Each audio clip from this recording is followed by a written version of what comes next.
రామాయణం అరణ్యకాండ 37 సర్గాను 15 శ్లోకాల నుంచి. రావణాసుడు ఎప్పుడైతే సీతను అపహరించుకుని వెళ్ళాలి, ఆ సీతను అపహరించే క్రమంలో నువ్వు నాకు సహాయపడాలి, నువ్వు జింక రూపంలో మారి అక్కడ తిరుగుతూ ఉంటే నిన్ను చూసి ఆకర్షింపబడుతుంది, ఆ జింక కావాలి అని రాముణ్ణి అడుగుతుంది సీత.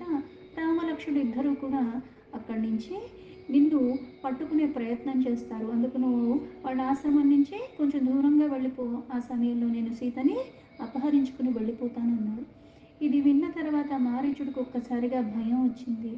భయం వచ్చి ఏదైతే రాముణ్ణి ప్రత్యక్షంగా యుద్ధం చేసేటప్పుడు చూశాడో అందుకుని రావణాసుడికి హితకరమైన మాటలు చెప్తున్నాడు. ఏదైతే నిర్ణయాన్ని నువ్వు తీసుకున్నావో, రాముడు గురించి నువ్వు విన్నావో, అవన్నీ అసత్యాలు. ధర్మానికి ఒక స్వరూపం ఉంటే అది రాముడు. అటువంటి రాముడు సీతను నువ్వు అపహరిస్తే నిన్నే కాదు రాక్షస జాతి మొత్తాన్ని కూడా నశింపచేస్తాడు అని చెప్పి శరశ్చిషామానాదృశ్యం చాపఖడ్గేందనం రని రామాగ్ని సహసాధిక్తం నా ప్రవేష్టుం త్వమర్హసి. శ్రీరాముడు అగ్నికి, అలాగే ఎలా అయితే మెరుస్తున్న శరముల్లాగా జ్వాలలతో కూడుకున్నవి తన ధనుర్బాణాలతో ధరించి శత్రువులే దానికి ఇంధనములు.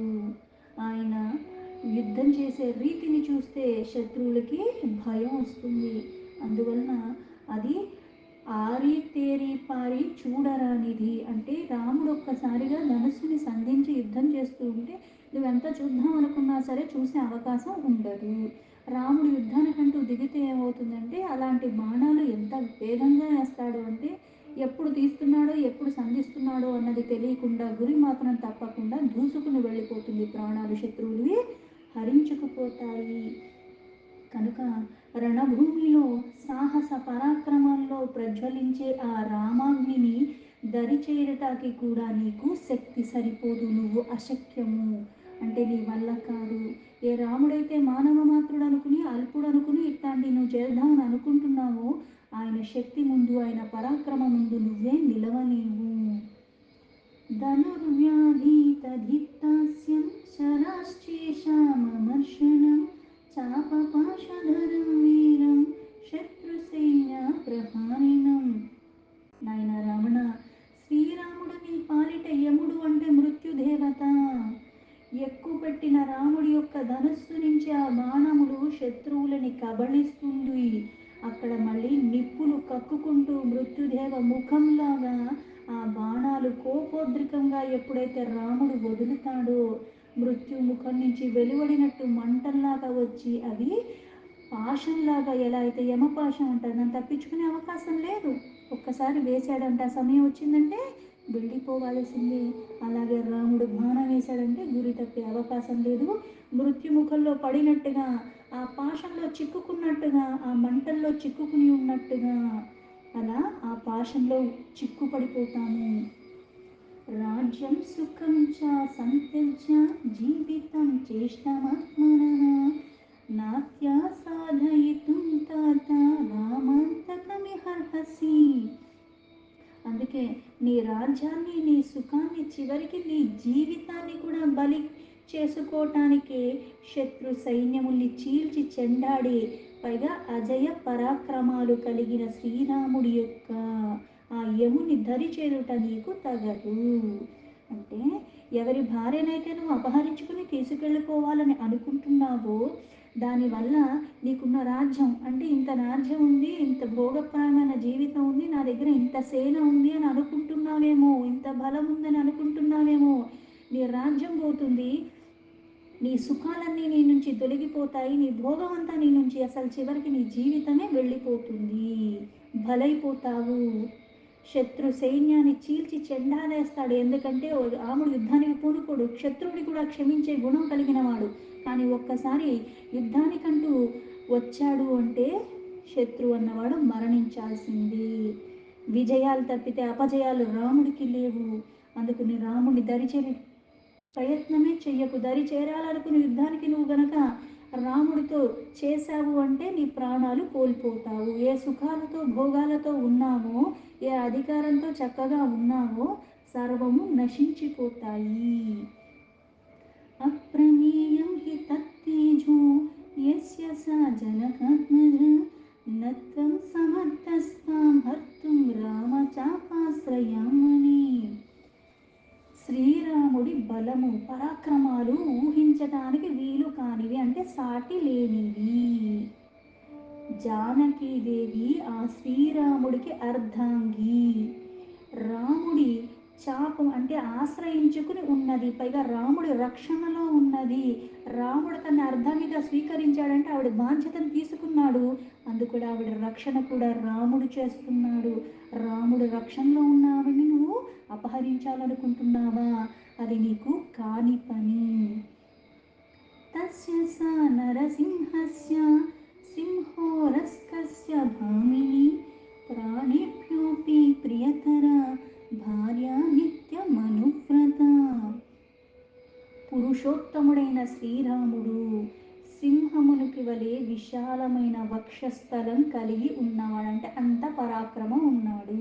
ఇప్పుడు సింహం అయినా సరే, ఇప్పుడు ఎలా అయితే పిల్లి కూడా మనకి ఏమంటారు, దాన్ని ఒక దగ్గర బాగా బంధించి చేస్తే పులి అవుతుంది అంటారు. కానీ ఇక్కడ రాముడు సింహమంత పరాక్రమ కలిగి ఉన్నవాడైనప్పటికీ కూడా ఎప్పుడు పడితే అక్కడ, ఎక్కడ పడితే అక్కడ విచ్చలవిడిగా దాన్ని చూపించడు. చెప్పుకోవాల్సిన అవసరం కూడా లేదు. కానీ ఆ సమయం వచ్చినప్పుడు, ఆ సందర్భం వచ్చినప్పుడు విజృంభే రీతుని చూస్తే ఆ విజృంభణ ఎలా ఉంటుందంటే ప్రళయకాలంలో ఉన్నట్టుగా అనిపిస్తూ ఉంటుంది. అందుకని సింహం వంటి పరాక్రమ కలిగి ఉన్నవాడు. అటువంటి ఆయన యొక్క భార్య అయిన సీతాదేవి, పైగా ఆయనకి సీత అంటే ప్రాణముల కంటే ఎక్కువ ప్రియమైనది. ఇప్పుడు నాకు ఇష్టం లేని వస్తువు, నాకు పనికిరాని వస్తువు తీసుకెళ్ళిపోతా అన్నా సరే, నాది అన్న వస్తువుని ఎవరో తెలియని వాళ్ళు పట్టుకెళ్తేనే మనకి కోపం వస్తుంది. అలాంటి నాకు బాగా నచ్చినది, అలాంటిది నా దగ్గర నుంచి దూరం చేయాలన్నా, ఆ వస్తువుకి ఏదన్నా చెయ్యాలన్నా, లేకపోతే ఆ బంధనంలో ఉన్న వాళ్ళకి ఏదన్నా హాని తలపెట్టాలన్న తలంపు వస్తే కూడా తట్టుకోరు, ఒప్పుకోరు ధర్మపరంగా ఉన్నవాళ్ళు. అందుకే ప్రాణం కన్నా ప్రియమైనది ఆయనకి ఆయన భార్య అయిన సీతాదేవి. నసా దర్శయితుం శక్య మైథిల్యోజస్వీనః ప్రియ దీప్తస్వేవా హుతాసస్యాసికా సీతా సుమధ్యమా. నీడలాగా ఆయనను అనుక్షణము అనుసరించి ఉంటుంది. సౌందర్య రాసే కాదు, తేజోమూర్తి అయిన శ్రీరాముడికి ధర్మపత్ని అయిన ఆమె అయోనిజ. ఉవ్వెత్తుగా పైకి ఎగిస్తున్న అగ్నిజ్వాలను హరించుట నీకు అసాధ్యము. అంటే ఆవిడకి బాహ్య ప్రాణము ఆయన, ఆయనకి బాహ్య ప్రాణం ఆవిడ. ఆవిడెప్పుడు ఆయన వెంటే ఉంటూ ఉంటుంది, ఆయన అనుసరిస్తూ ఉంటుంది. పైగా పాతివ్రత్య ధర్మాన్ని అనుసరించి ఉంటుంది. కిముద్యమిమం వ్యర్థం కృత్వా తే రాక్షసాధిప దృష్టశ్చేత్వం రణీతేన తదంతం తన జీవితం.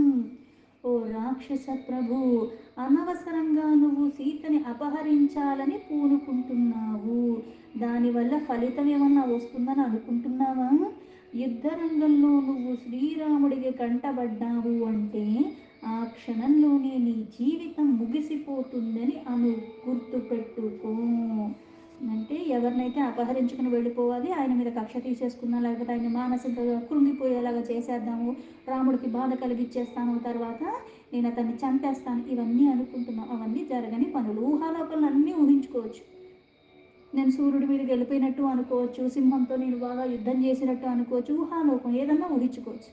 వాస్తవానికి అక్కడెక్కడో శబ్దం వినిపిస్తుందంటే మనం ఇక్కడి నుంచి వణికిపోతాం, లేదా గుండాగి చచ్చిపోతాం.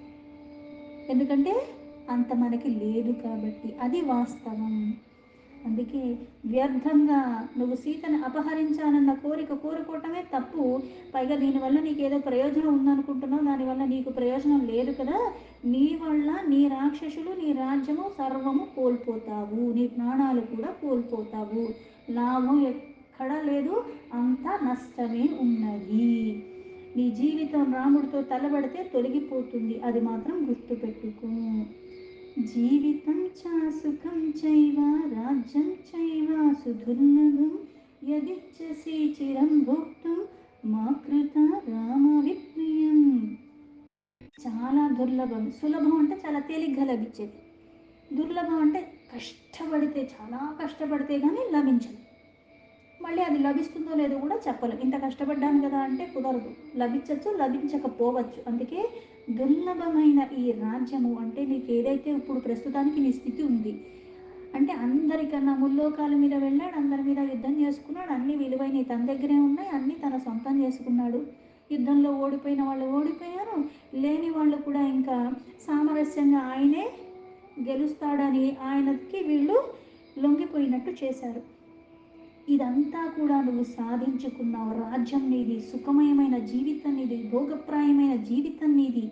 కలకాలము ఇవి నువ్వు అనుభవించాలన్నా, దేనికోసమైతే ప్రాకులాడి ఇంత సంపాదించుకున్నావో దాన్ని నువ్వు ఆస్వాదించి అనుభవించాలన్నా సరే శ్రీరాముడితో విరోధం మాత్రం పెట్టుకోకు. ఇవన్నీ ఇన్ని సంవత్సరాలు కష్టపడింది కూడా బూడిదలో కోసిన పన్నీర్లాగా రాముడితో యుద్ధం చేస్తే సర్వాన్ని కోల్పోతావు, నీ జీవితమే నువ్వు కోల్పోతావు. సా సర్వేహ సచివ్యేహ సార్థం విభీషణ పురోగమ్యేహ మంత్రయిత్వా తు ధర్మిష్ఠేహ కృత్వా నిశ్చయమాత్మనః. ఓ రాక్షసరాజా, ధర్మాత్ములైన విభీషణాదులతో, ముఖ్యులైన మంత్రులందరితో కూడా లోతుగా చర్చించుకో. తర్వాతే ఒక నిర్ణయానికి రా. ఇంతకు ముందు అధ్యాయంలో ఏం చెప్పారు?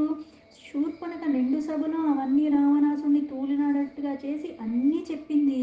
అక్కడ ఉన్న ప్రముఖులందరితో చర్చించుకుని అప్పుడు అక్కడి నుంచి తన మందిరానికి వెళ్ళిపోయాడు.